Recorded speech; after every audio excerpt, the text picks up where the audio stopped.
तो you easily understand, वैसे भी तुम इंटेलिजेंट हो। एक बार ये पोस्टुलेट नोट कर लो, फिर मैं एक्सप्लेन करती हूँ। फर्स्ट, हाँ ये पलक ने भी बोला मुझे, मैं आज फॉर श्योर भेज दूंगी। फर्स्ट एंड सिक्स्थ की ना सोल्यूशन की पिक, जो ब्यूटायरिक एसिड वाला था और एक एनआई। मेरी बात सुन लो, कल टेस्ट के लिए प्लीज अच्छे से प्रिपेयर करके आना। और जो मैंने 2 क्वेश्चन करवाए थे ना, हाँ लेकिन जो मॉलिक्यूलर फॉर्मूला वाला था, एक एनहाइड्रस वाला जिसमें हमने नंबर ऑफ वाटर मॉलिक्यूल निकाले थे, वो थोड़ा सा कॉम्प्लिकेटेड था। हाँ तुमने कंप्लीट नहीं किया था, यू स्टार्टेड, हाँ है ना। और एक लास्ट वाला क्वेश्चन था, मैं उसकी सोल्यूशन भेज दूंगी। In case if I forget, आप मुझे कहाँ पे, पहले मैं वहां पढ़ाती थी, वहां पढ़ना है। छोटी क्लास है ना तुम्हारे, बाई चांस स्ट्रेंथ अभी कम है तो वी कैन शिफ्ट। अगर तुम कहोगे हम वहीं पढ़ा दूंगी कल से, या आप वहाँ। हाँ बोलो, बाद में 4:30 पूछ के जाना। जब भी किसी के पेरेंट्स आते हैं तो मैं जेन्युइन फीडबैक ही देती हूँ, पर तुम्हारी तारीफ कर दी मैंने गलती से। लिख लो, अच्छा लिख लो ये, नहीं तुम तो चलो जेन्युइनली तारीफ के लायक हो, लिख लो ये। एनर्जी इज एब्जॉर्ब, मैंने बोला था कि रिस्पॉन्ड करता है, बाकी मैंने बोला था कि वेडनेसडे को टेस्ट होगा, उसकी परफॉर्मेंस के बेस पे मैं बताऊंगी कि बच्चे कैसे पढ़ रहे हैं। लिख लो ये पोस्टुलेट, फिर मैं एक्सप्लेन करूँ। डेल्टा यू, शशांक चिराग सबने लिख लिया। बोर मॉडल का ये लास्ट पोस्टुलेट सबसे इंपॉर्टेंट है। अब अगली बार नहीं लिखेंगे। हाँ बोला ना, बोर मॉडल पक्का आता है एग्जाम में। हमारे चैप्टर 1 का ना एवोगैड्रो लॉ के एप्लीकेशंस रह गए हैं, वो भी बहुत हर बार पेपर में आती है। क्या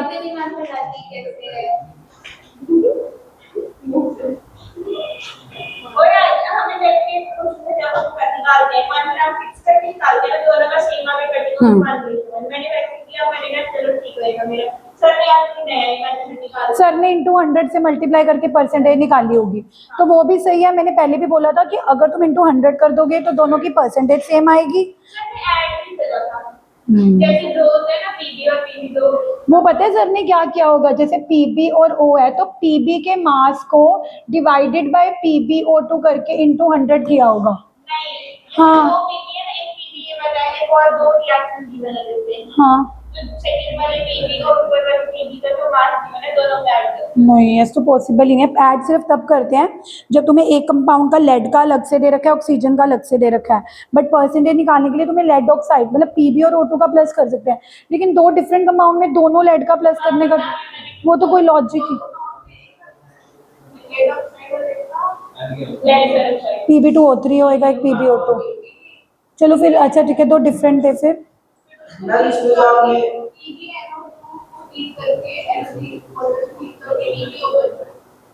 वो तो मैंने तुम्हें पहले भी बताया था कि जब भी आपको लॉ ऑफ डेफिनेट प्रोपोर्शन है उसका को भी कभी क्वेश्चन आता है तो तुमने मेथड में नहीं जाना कि वो लेड नाइट्रेट को हीट करके उसमें से PbO2 निकाल रहे हैं। हमें तो बस उसमें Pb की वैल्यू मतलब कितना मास है और O का कितना मास है, हमें तो उसमें इंटरेस्ट है। जैसे उसमें गिवन है ना कि PbNO3 को हीट करा और उसमें से PbO2 निकाला, तो उसमें जो हमें Pb का मास दे रखा है हमें तो उसमें इंटरेस्ट है बस, क्योंकि हमने उसके मास में 1 ग्राम फिक्स करके निकालना होता है। बट आप एक बार दिखा देना मेरे को, आई डोंट थिंक कि वंशिका वो प्लस किया होगा। अच्छा ये पोस्टुलेट लिख लिया सबने? बिल्कुल सही है, 1 ग्राम वाला कोई गलत नहीं कर सकता आपके एग्जाम में, क्योंकि आप प्रदीप की बुक्स में देख लो उसमें भी 1 ग्राम से सॉल्व। बोलो अच्छा सुन लो ये लास्ट क्वेश्चन। हाँ बता रही हूँ, देखो बोर मॉडल ने, कल हमने बोर मॉडल फिनिश कर लिया था, बस एक ही पोस्टुलेट रह गया था which is very important. Bohr model ने क्या क्या बताया, how to calculate the radius, radius का फॉर्मूला बताओ चिराग, मैंने कहा था कल मैं आती सुनूंगी। How to find the radius of electron in nth orbit, yes Vanshika n², लेकिन सम इन 0.529 n² अपॉन और इंटू 10 की पावर इन मीटर, ठीक है। n ऊपर क्या पुट करेंगे, ऊपर n की वैल्यू क्या पुट करेंगे फर्स्ट ऑर्बिट है तो 1, सेकेंड ऑर्बिट है तो 3rd ऑर्बिट है तो नीचे Z क्या पुट करेंगे? हीलियम के लिए Z क्या पुट करेंगे? लिथियम के लिए, हाइड्रोजन के लिए, सोडियम के लिए not applicable. Very good. Bohr model is only applicable for hydrogen like atoms. Velocity का फॉर्मूला याद है किसी को? How to find the velocity of electron if it is revolving in an MVR तो है, बट उससे वेलोसिटी का formula क्या निकल के आया था? 2.18 into 10⁸ Z/n, not n²/z. Radius के फॉर्मूले में n²/z था, बट जब हम वेलोसिटी के फॉर्मूले में आए थे तो मैंने कहा था कि n ऊपर चला जाएगा और वो स्क्वायर नहीं रहेगा, अकेला n रह जाएगा और नीचे क्या आ जाएगा? z. And the last formula जो एनर्जी का था, दैट अगर कोई इलेक्ट्रॉन किसी पर्टिकुलर ऑर्बिट में है तो वो कितनी एनर्जी एक्वायर करेगा, उसके 3 फॉर्मूले मैंने करवाए थे. इलेक्ट्रॉन वोल्ट पर एटम में -13.6, Z²/n² और किलो जूल में -1312 और एक जूल वाला फॉर्मूला करवाया था -2.18 इंटू 10⁻⁻19. और कल जाते जाते मैंने बोला था कि फॉर्मूले लर्न ही करने पड़ेंगे. And as per request by Vanshika I will going to give you a formula sheet. मैं आपको एक बहुत अच्छी सी अट्रैक्टिव सी फॉर्मूला शीट बना के दूंगी जिसको आपको पढ़ने का मन करेगा. तो आपने क्या करना है, रोज स्टडी करने से पहले ना उस फॉर्मूला शीट को देखना ही देखना है. उससे क्या होगा कि जब आप डेली नजर मारोगे ना तो आपको खुद को ही नहीं पता लगेगा कि बिना एफर्ट्स करे आपके वो फॉर्मूले याद हो जाएंगे. लेकिन अगर आपका कल टेस्ट है, आप जबरदस्ती लर्न कर रहे हो, आप मैसअप कर दोगे. अब मेरी बात सुनो, लास्ट पोस्टुलेट बोर मॉडल का क्या कहता था? वो कहीं नहीं लगेगा, वो तो बस उसका पोस्टुलेट याद करना है कि only those orbits are allowed in which MVR is equal to NH/. सिर्फ वही ऑर्बिट्स अलाउड होते हैं जहां पर एंगुलर मोमेंटम की वैल्यू किसके बराबर होती है? H/.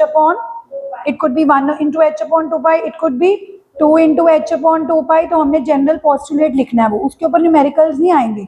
MVR is equal to N into H/2π is just the. अब लास्ट पोस्टुलेट बोर मॉडल का क्या कहता है? मैं पढ़ाते पढ़ाते ना ये जो पेन गुम करती हूँ. देखो चिराग सुन लो, ये हमारे पास हाइड्रोजन एटम है, ये न्यूक्लियस है.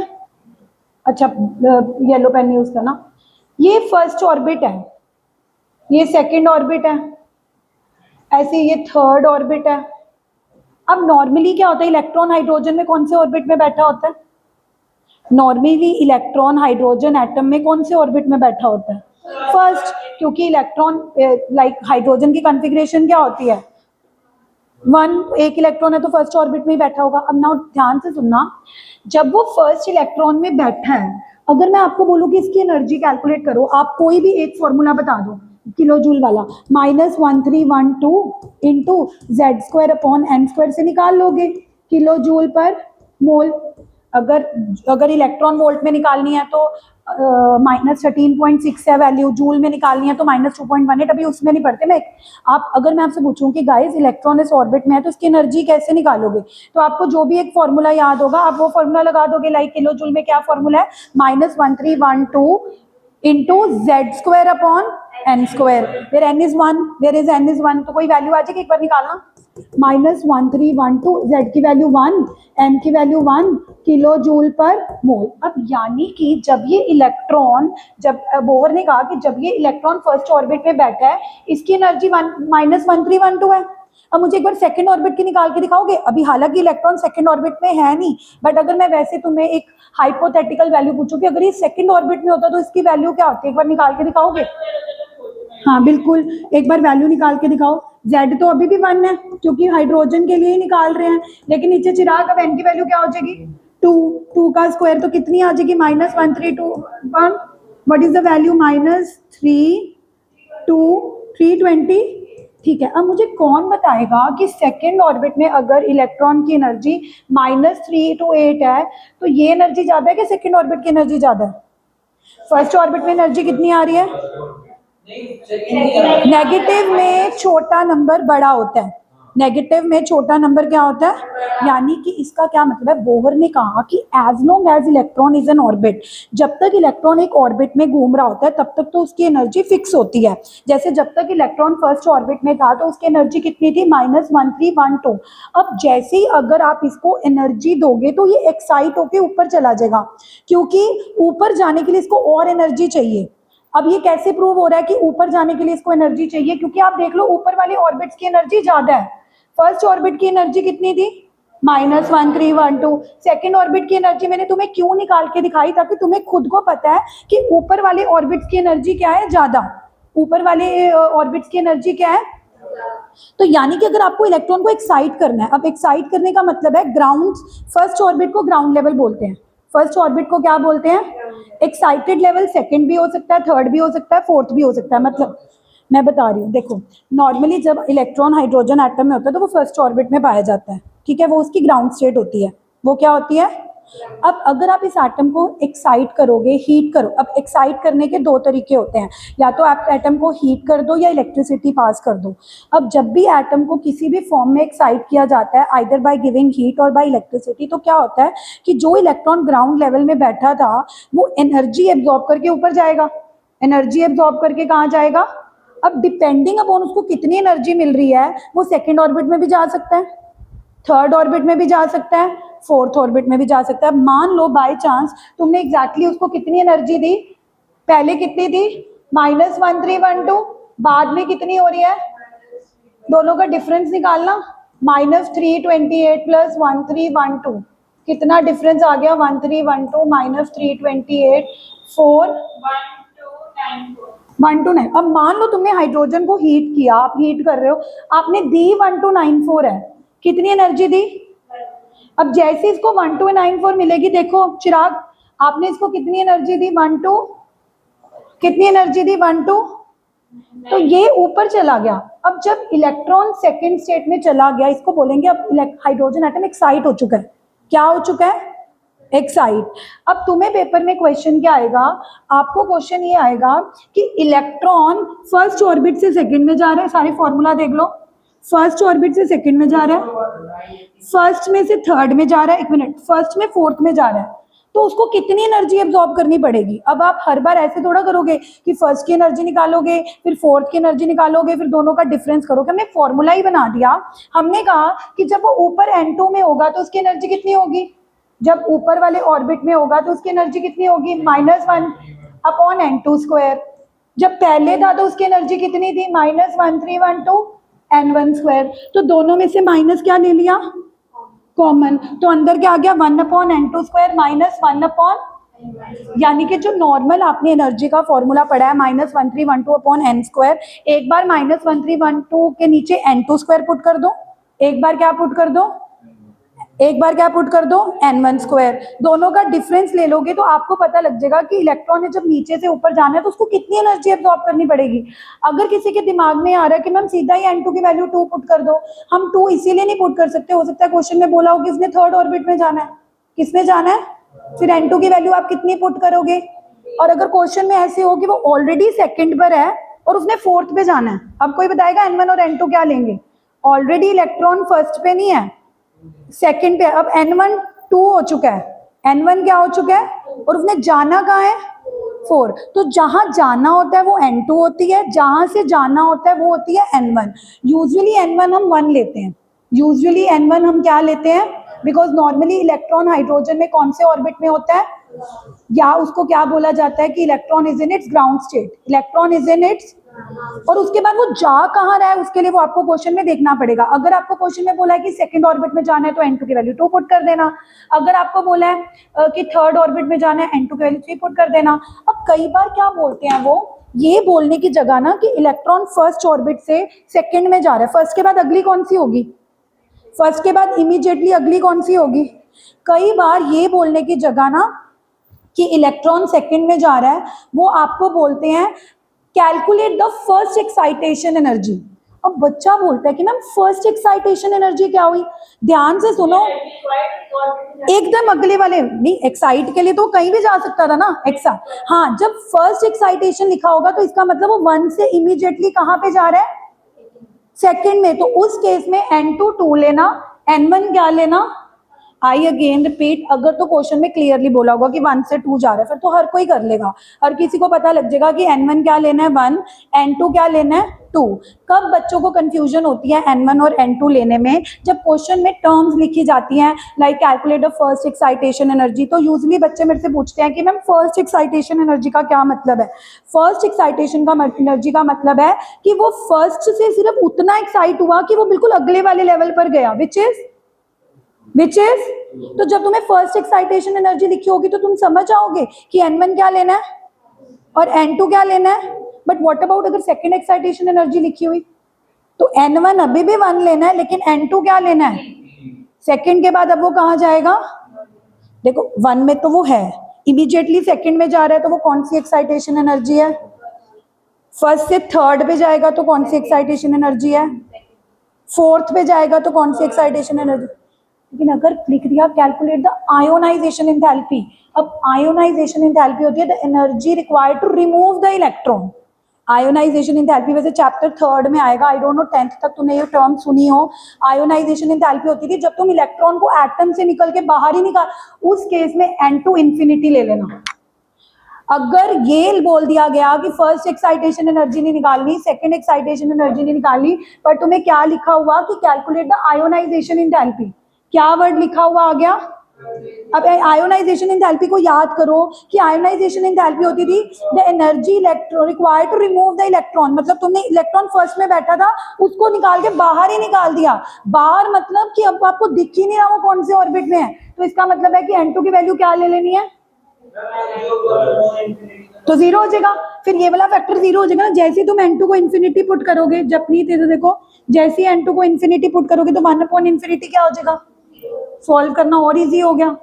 उल्टा मैं तो कहती हूँ कि अगर आपको आयोनाइजेशन एंथैल्पी निकालने के लिए आई हो तो और भी इजी है, क्योंकि देखो -1312 1/N2 square minus 1 kilo joule पर। अब देखो तुम कहोगी N1 is 1, N1 is, but it is going to, and how we can say that it is going to infinity, because हमें क्वेश्चन क्या है कि you have to find the ionization। मैं तो उल्टा आपको पहले ही सारे केस बता रही हूँ।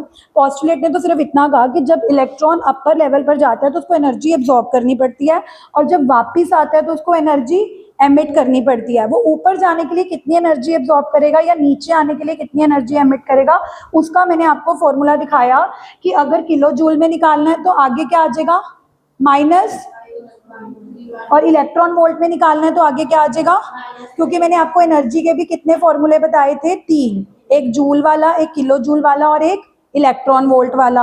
अंदर क्या आएगा बस 1/N2 स्क्वायर माइनस 1 जिस बच्चे को ये पता लग गया कि N1 क्या लेना है N2 क्या लेना है उसके सारे न्यूमेरिकल हो जाएंगे। तो मैंने आपको न्यूमेरिकल कराने से ही पहले केसेस 3 केसेस बता दिए कि जिन क्वेश्चन में तो सीधा ही बताया होगा कि वो 1 से 2 जा रहा है, 1 से 3 जा रहा है, उसमें तो कोई भी आम बच्चा N1 और N2 खुद ही पता कर लेगा कि जहां से जा रहा है वो N1, जहां पे जा रहा है वो N2।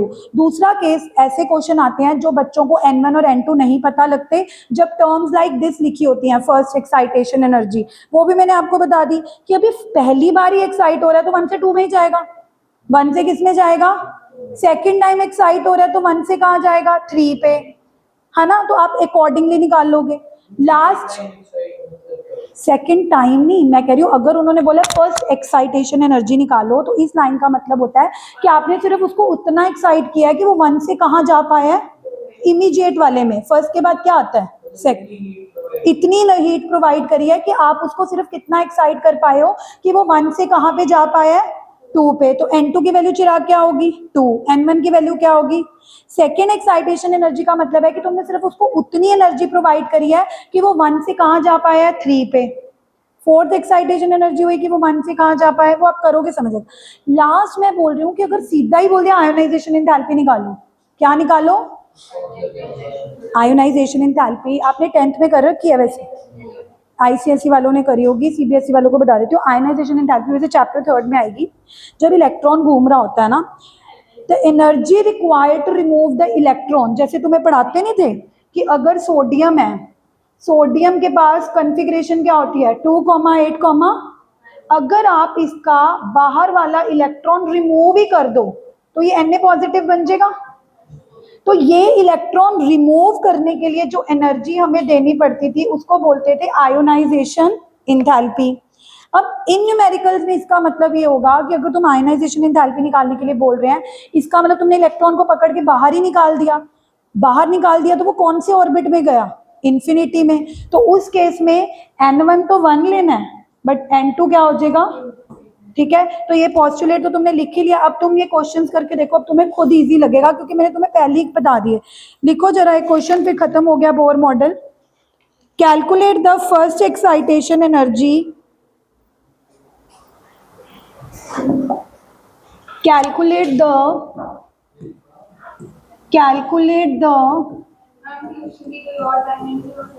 बताओ क्या करूं? नींद आती है?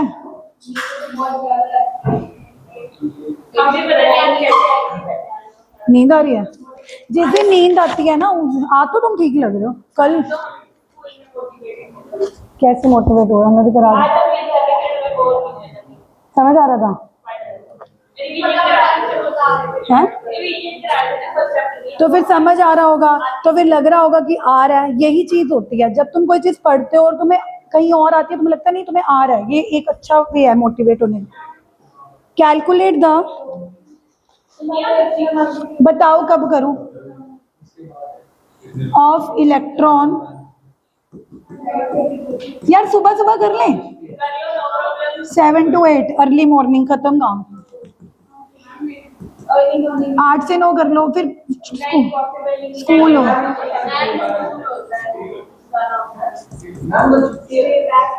कल आऊं मैं? टेस्ट है कल, नलायक। नहीं वो मेरे से पूछ रहा है, वो बहुत चालाक है ये शशांक, में जानते हो। चलो अब करते हैं, करो प्लीज क्वेश्चन करो।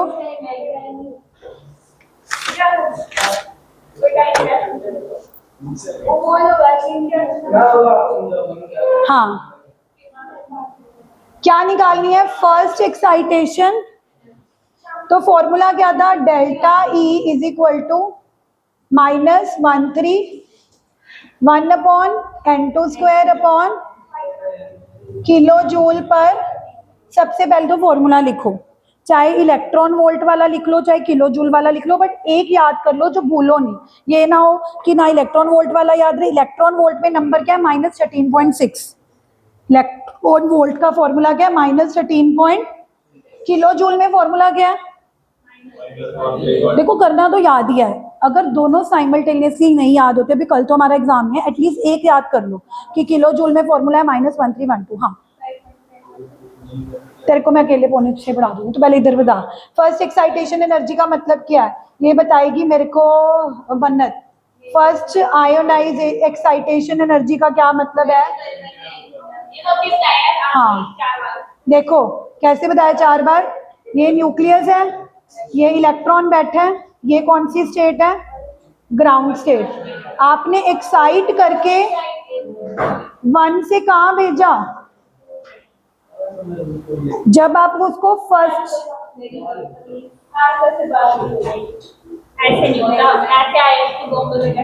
हाँ देख लो, मैं तुम्हें ना सच में जेई लेवल के लिए भी प्रिपेयर करने का कैलिबर रखती हूँ। अगर तुम मेरे साथ हो, मैं तुम्हें सारे शॉर्टकट्स फॉर्मूले सारा कुछ शॉर्ट्स बना के भी भेजूंगी, लेकिन तुम थोड़ा जज्बा तो दिखाओ। तुम तो थोड़ी चीज करके आए मैं हाँ बस क्या हो गया, थोड़ा दिखाओ यार, कम ऑन। अच्छा देखो क्या निकालनी है? फर्स्ट, हाँ ये सॉल्व करा रही हूँ। फर्स्ट एक्साइटेशन एनर्जी निकालनी है। पहले हमने लिखा फॉर्मूला, पहले हमने क्या लिखा नित्या? हमने पहले क्या लिखा? Okay, now what we understand from the term first excitation energy, कि हम उसको सिर्फ उतनी एनर्जी दे रहे हैं कि वो एक्साइट होके फर्स्ट से कहाँ पे जाए। अब बच्चा कहेगा मैम है फर्स्ट एक्साइटेशन एनर्जी, जा 2 पे रहा है। अरे पहले तो ऑलरेडी 1 पे, 1 से 1 थोड़ा जाएगा। अब कई सोचते हैं कि मैम फर्स्ट एक्साइटेशन एनर्जी है वो 1 पे जाए, बट 1 से 1 जाने का मतलब तो एक्साइट होना ही ना हुआ ना। तो थोड़ी सी कॉमन सेंस भी लगाया करो, that first excitation energy means that it is already at 1 but going at. अब सबको क्लियर होगी कि फर्स्ट एक्साइटेशन। अब पुट करो वैल्यूज और आंसर निकालो, देखते हो कौन सबसे पहले निकालता है। N1 और N2 की वैल्यू पुट करो, इसको बाहर ही रखना। हाँ पुट करो, पुट, कम ऑन, चलो चिराग थोड़ा दिखाओ, कम ऑन, पुट करो वैल्यूज शशांक। N1 की जगह 1, N2 की जगह पुट कर, फिर आंसर निकालना।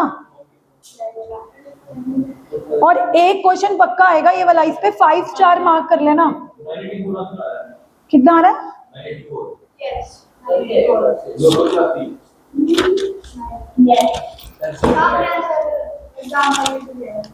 अच्छा दिया था मैंने ऐसा। 328 कितना आ रहा है पलक? माइनस में आ रहा है।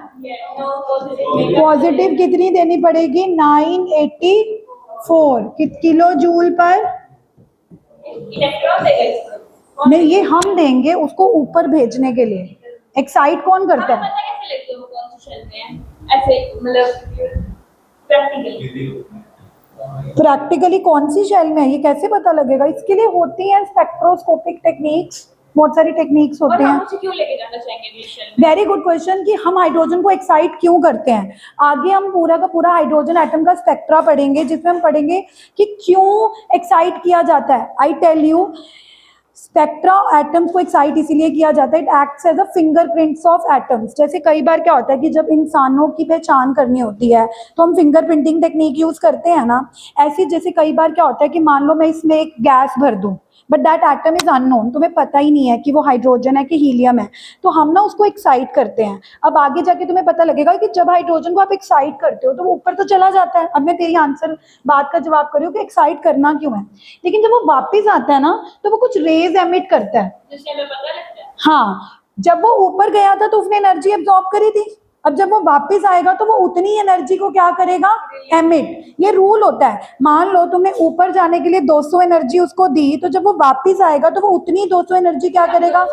पता लगाएंगे भी वो कितने ऊपर गया। नहीं नहीं, हमने तो उसको एक्साइट कर देना है। अब उसने सेकंड में जाना है, थर्ड में जाना है, फोर्थ में जाना है, कहीं भी जाएगा ना, जब वो वापस आएगा ना तो डिपेंडिंग अपॉन कि अगर वो सेकंड से आ रहा है तो वो विजिबल रेज की रेज एमिट करेगा, थर्ड पे गया होगा तो इंफ्रारेड रेज एमिट करेगा। बट ये रेज हर एटम के लिए यूनिक होती हैं।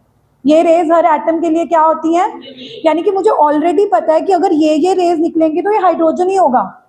तो ये एक्साइट इसीलिए किया जाता है so that we can get to know that this kind of excitation belongs to which atom. तो ये आगे चीजें आएंगी, अभी के लिए सिर्फ एक्साइटेशन एनर्जी निकालनी सीख जो, यही बहुत बड़ी बात है, तो फिर बहुत कॉम्प्लिकेटेड हो। सेकेंड पार्ट क्या है?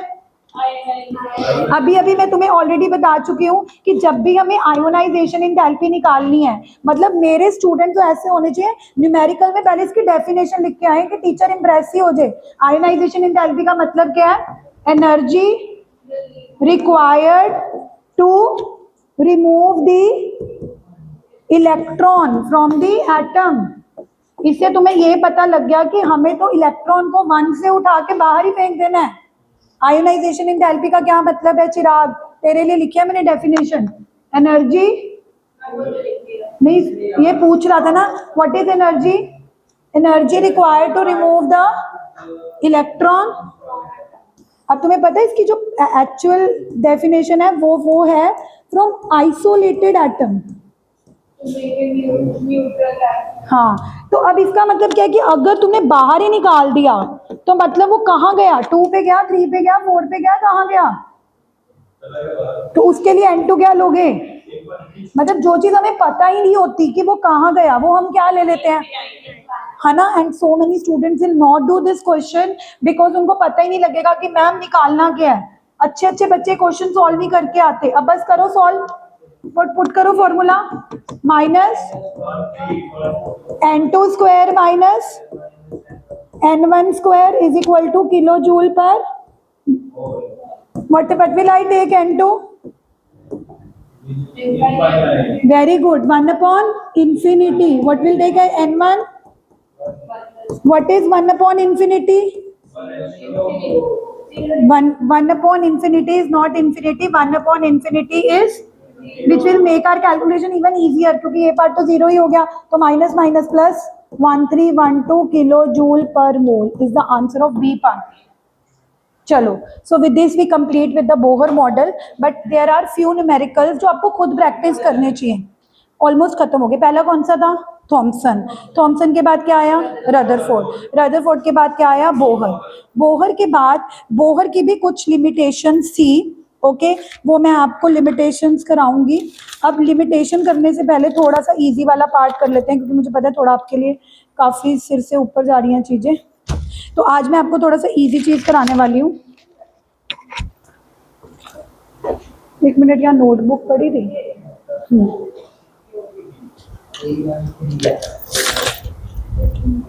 Concept of atomic number and mass number, अगला टॉपिक जो अभी हम करने वाले हैं।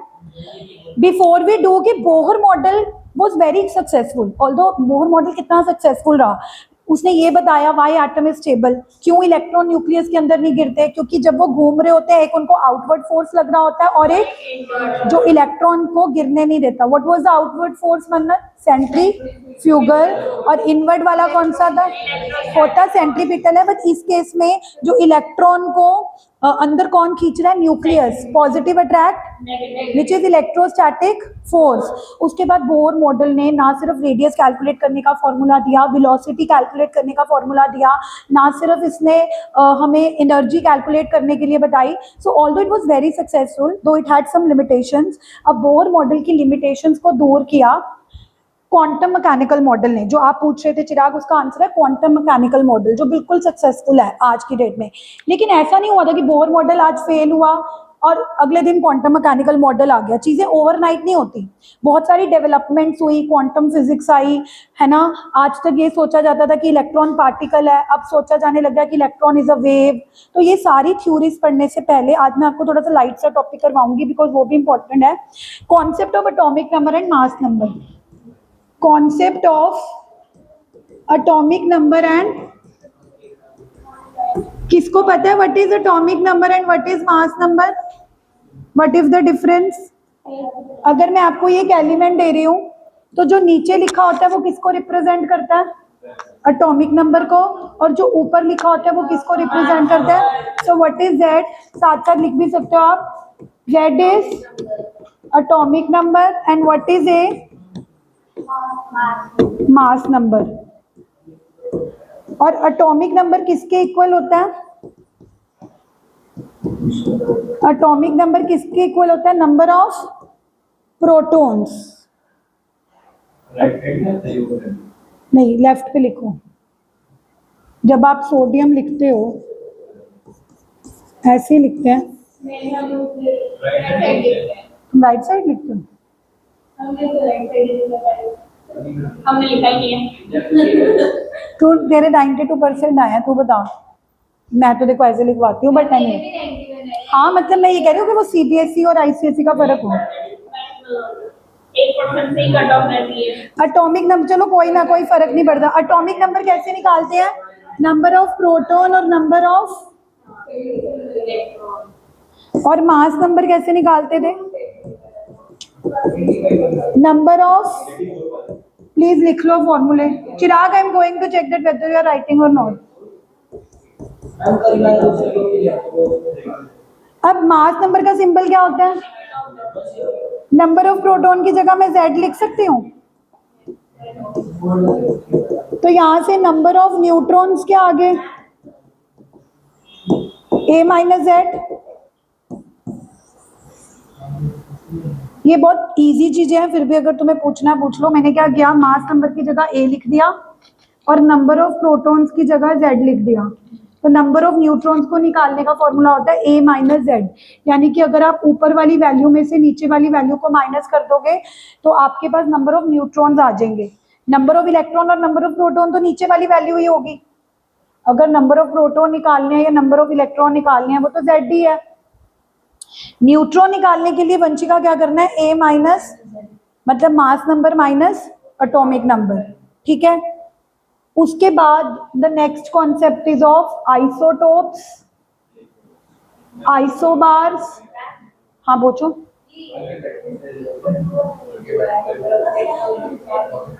क्योंकि जितने प्रोटॉन होते हैं उतने ही क्या होते हैं? तो चाहे तुम एटॉमिक नंबर को किसके बराबर बोल दो?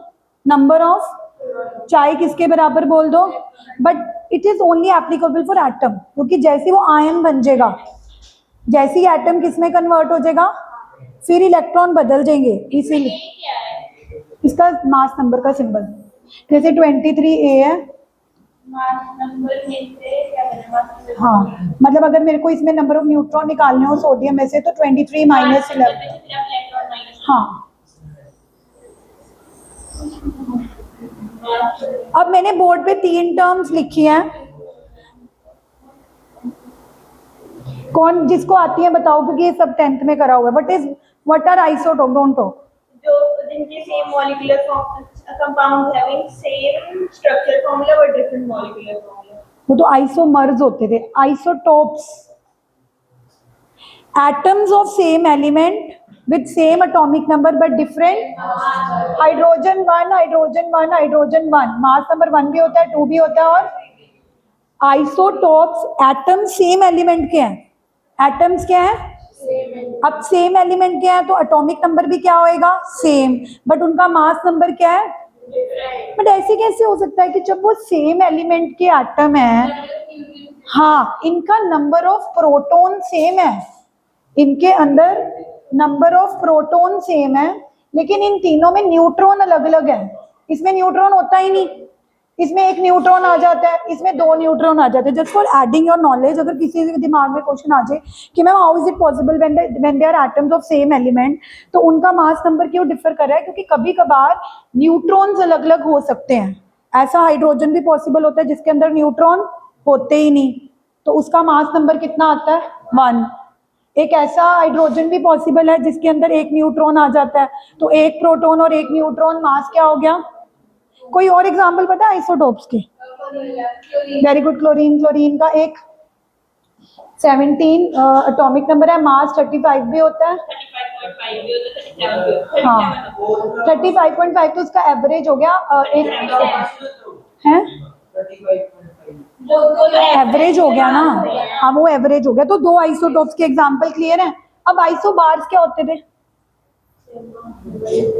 आइसोबार्स का एटॉमिक नंबर डिफरेंट होता है, मास नंबर सेम हो जाता है। अब जैसे आर्गन कैल्शियम, आर्गन का एटॉमिक नंबर, कैल्शियम का एटॉमिक नंबर, पर दोनों का मास नंबर क्या आ गया, उसका भी 40, उसका भी मैं पर आप उसमें बोल रहे हो कि न्यूट्रॉन्स का नंबर वैरी डिफर कर जाता है। और सिर्फ न्यूट्रॉन्स का खुद ही करेगा, न्यूट्रॉन्स तो खुद ही प्रोटॉन्स को ऐड करने के बाद प्रोटॉन और न्यूट्रॉन्स को इकट्ठे दिए होते हैं ना, मास नंबर होता है जो, तो फिर कल न्यूट्रॉन्स का कैसे वैरी करेगा, क्योंकि प्रोटॉन्स तो फिक्स हो गए ना, देख प्रोटॉन तो अगर तो क्या, हाँ क्योंकि प्रोटॉन इसीलिए फिक्स हो गए क्योंकि एटॉमिक नंबर तो नहीं बदल रहा ना, देख मास नंबर या तो न्यूट्रॉन की वजह से वेरी कर सकता है या प्रोटॉन की वजह से, प्रोटॉन फिक्स हो गए क्योंकि एटॉमिक नंबर ही सेम है और atomic number he number of proton, फिर दोनों वेरी करते हैं।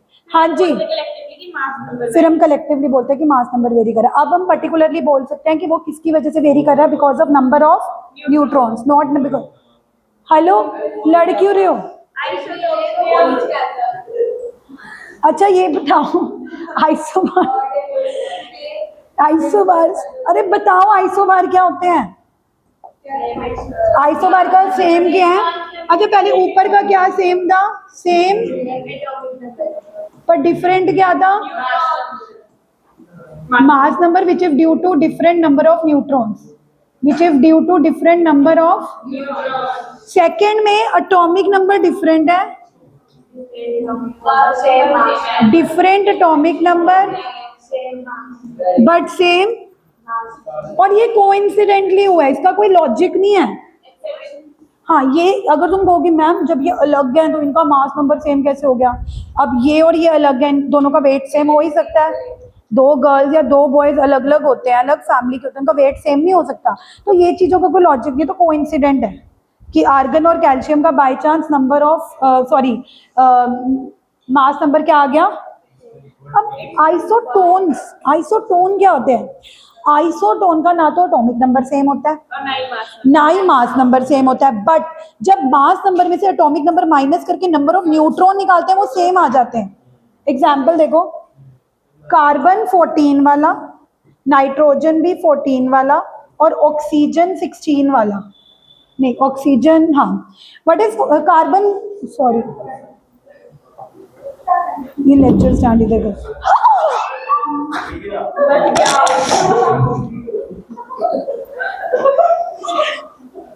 अच्छा इधर देखो, ब्लूपर्स बना देना। मतलब देख मेरे को लगा कि गिर जाएगी बट वो नहीं गिरी है ना। क्यों वो स्टार कोई ना, पैसे तुमसे लेती है, अगर मैं गिर जाता तो मैं मजे लेने हैं। इधर देखो, अब please guys have a look, last example देखो, लास्ट में 3 एलिमेंट है, तीनों का कुछ भी मैच कर रहा है। एटॉमिक नंबर कार्बन का 6, नाइट्रोजन का, ऑक्सीजन का, is it matching? Mass number देखो 14, चलो एक बाई चांस इन दोनों का मैच कर गया बट नहीं, तीनों का मास नंबर क्या है? डिफरेंट ही है ना, मतलब इन दोनों का मैच कर रहा पर इन दोनों का तो नहीं कर रहा।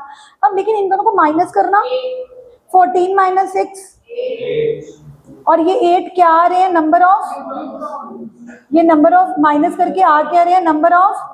इन दोनों को माइनस करो क्या आ रहा है? फिर ऊपर नाइट्रोजन 15 वाला लो, क्योंकि क्यों नाइट्रोजन वाला 15 आइसोटोप एग्जिस्ट करता है। हाँ नाइट्रोजन वाला 15 वाला लेंगे ना, नहीं तो फिर ये एग्जाम्पल ही वैलिड नहीं है। हमें एग्जाम्पल में यही शो करना है कि दोनों को माइनस करके क्या बनना चाहिए, तभी वो किसके एग्जाम्पल आएंगे? इन दोनों को माइनस कर रहे हो तब भी क्या बन रहा है? 8। तो ये तीनों एलिमेंट का ना मास नंबर सेम था ना एटॉमिक नंबर, पर दोनों को माइनस करके नंबर ऑफ न्यूट्रॉन क्या आए? Such elements are known to be iso. First term was iso, then iso, and then iso. अब नहीं, एक मिनट, अब बस लास्ट टर्म समझ लो, बाय नहीं, हाँ बड़ी छोटी से, सारे बस फोकस करना।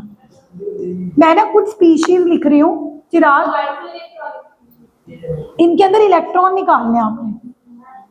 मैं कुछ स्पीशीज, कोई ना, मैं तुम्हें इनके बराबर ही कर दूंगी। हाँ ये देख क्लास में इसको सब, मैंने यहाँ पे कुछ स्पीशीज लिखी हैं, इनके अंदर इलेक्ट्रॉन निकाल के दिखाओगे कितने कितने इलेक्ट्रॉन है? मैंने यहाँ पे कुछ कुछ स्पीशीज लिखी हैं, स्पीशीज मतलब एटम्स लिखे हैं, बट इनको स्पीशीज बोल रहे, कोई नेगेटिव है कोई पॉजिटिव है। ऑक्सीजन के अंदर कितने इलेक्ट्रॉन होते हैं? 8, पर 2 नेगेटिव का मतलब है कि उसने 2 इलेक्ट्रॉन गेन कर लिए, तो कितने हो गए? एफ नेगेटिव, एफ के अंदर कितने होते हैं? 9, क्योंकि उसका एटॉमिक नंबर 9 होता है, फ्लोरीन का 9 होता है। और नेगेटिव मतलब 1 इलेक्ट्रॉन उसने ऐड कर लिया, तो कितने हो गए? 10। नियॉन में तो होते ही कितने हैं? सोडियम के अंदर 11,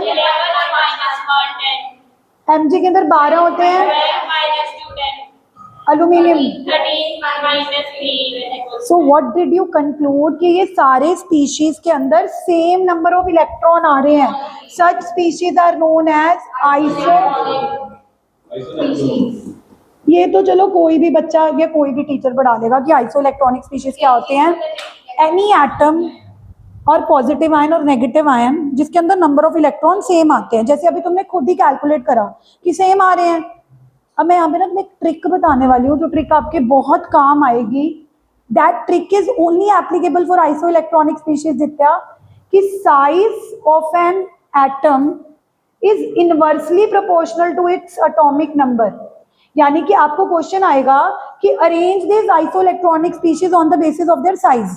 अब आपको क्या पता कि कौन बड़ा है कौन छोटा है, तो वहां पे ट्रिक ये कहती है कि अगर आइसो इलेक्ट्रॉनिक स्पीशीज है ना, सबका एटॉमिक नंबर लिख लो। ऑक्सीजन का 8, इसका 9, इसका 10, इसका 11, इसका 12, इसका 13। तो जिसका एटॉमिक नंबर सबसे ज्यादा है वो सबसे छोटा होगा। यानी कि सबसे छोटा कौन? Al3 पॉजिटिव, फिर Mg2 पॉजिटिव, फिर Na positive, neon, F negative, और सबसे बड़ा कौन? ये क्यों ट्रिक काम कर रही है? क्योंकि ये ट्रिक सिर्फ आइसो इलेक्ट्रॉनिक स्पीशीज के लिए एप्लीकेबल होती है कि वो एटम सबसे बड़ा होगा जिसका एटॉमिक नंबर सबसे छोटा होगा, और वो एटम सबसे छोटा होगा जिसका एटॉमिक नंबर बड़ा बहुत। This is the tip of the day, बहुत काम आएगी आपको। ये लिखो टिप ऑफ द डे या trick, tip of the day. Tip of the day है कि अगर हमें बाय चांस क्वेश्चन पता है कैसे आएगा, 1 मिनट, 3 मार्क्स का क्वेश्चन आएगा, define iso electronic species with example. वो तो 1 या 1.5 नंबर में आप लिख दोगे। Isoelectronic species are the atoms और ions with same number of electron. Isoelectronic species क्या हैं? दे कैन बी एटम्स और they can be ions with same number of electron. यही वाला एग्जांपल कोट कर देना, यही वाला एग्जांपल कोट कर देना। फिर अगला क्वेश्चन आएगा, arrange the following species in order of their size. Arrange the following species in the order of their. तो बोलना कि 4 isoelectronic species, size of an atom is inversely proportional to. तो जिसका एटॉमिक नंबर सबसे ज्यादा है उसको सबसे पीछे लगा देना, और जिसका एटॉमिक नंबर सबसे कम है उसको सबसे। 3 मार्क्स का क्वेश्चन ना मिला तो मेरा नाम बदल देना। जिस दिन एग्जाम होगा अगले दिन नाम याद करके आना कि क्या रखना मेरा, वो तुम रखना, तुम्हारी चॉइस है।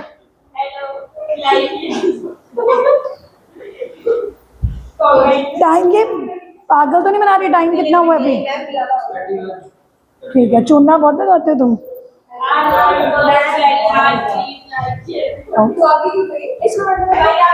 कल टेस्ट है, कल see you for with the test, okay.